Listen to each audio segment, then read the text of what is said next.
The room had been mine for 11 years, not in any dramatic way. No posters on the wall, no furniture I'd chosen with feeling. Just a bed, then a desk, a window that faced the neighbor's oak tree.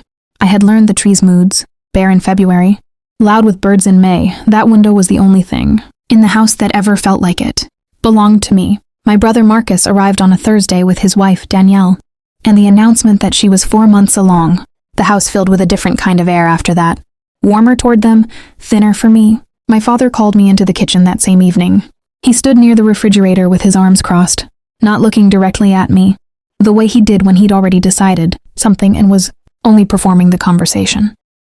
"Marcus and Danielle will need the space," he said. "You should think about vacating your room."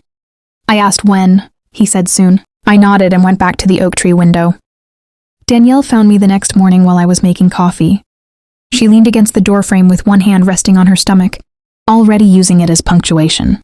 "It would honestly be better," she said, her voice carrying that particular lightness people use when they want to wound without accountability. "If you left the house altogether, stress isn't good for the baby, and you know how these things are." I didn't answer her. I finished my coffee. I rinsed the cup. I set it on the drying rack the way I had done every morning for 11 years. Then I went upstairs and packed. I didn't take everything. I took what mattered, my laptop, my documents, 2 changes of clothes.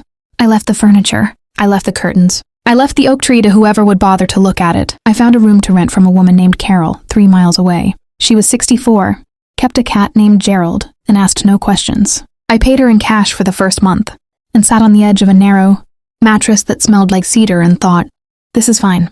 This is actually fine. I called no one for 4 days. On the 5th day, I called my attorney, a quiet man named Robert Chen, who had been handling my grandfather's estate for 2 years. We had one outstanding matter left to settle. I told him I was ready to finalize. He asked if I was sure. I said yes. I don't know exactly what Danielle found or how. Marcus may have been going through paperwork. Maybe she was curious about the property taxes.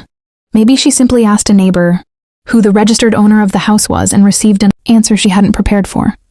My grandfather had left it to me. Not to my father, not split among the children. To me, specifically in writing, with my name spelled out in full, because he had watched quietly for many years and made his own calculations.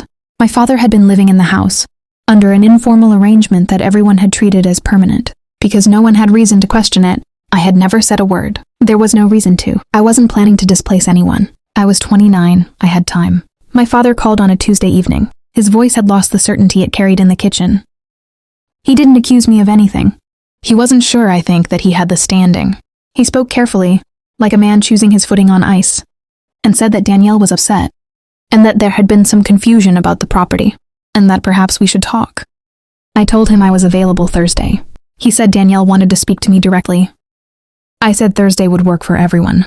I didn't go to the house. I asked Robert to arrange a meeting at his office, neutral ground documented. Marcus came. My father came. Danielle came with her hand on her stomach and her composure, held together with visible effort. I sat across from them and said very little. Robert said most of what needed saying. There was no cruelty in the room, no speeches. The documents were what they were. The name on them was what it was. Danielle said at one point quietly, "It's not true. Tell me it's not true." She wasn't speaking to me. She was speaking to Marcus, and Marcus had no answer because he hadn't known either.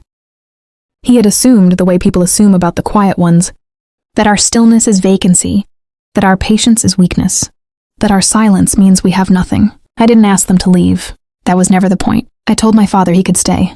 I told Marcus and Danielle they were welcome to stay as well while they found something more permanent. I said it without warmth but without malice. I meant it. My father looked at me like he was seeing someone he hadn't met before.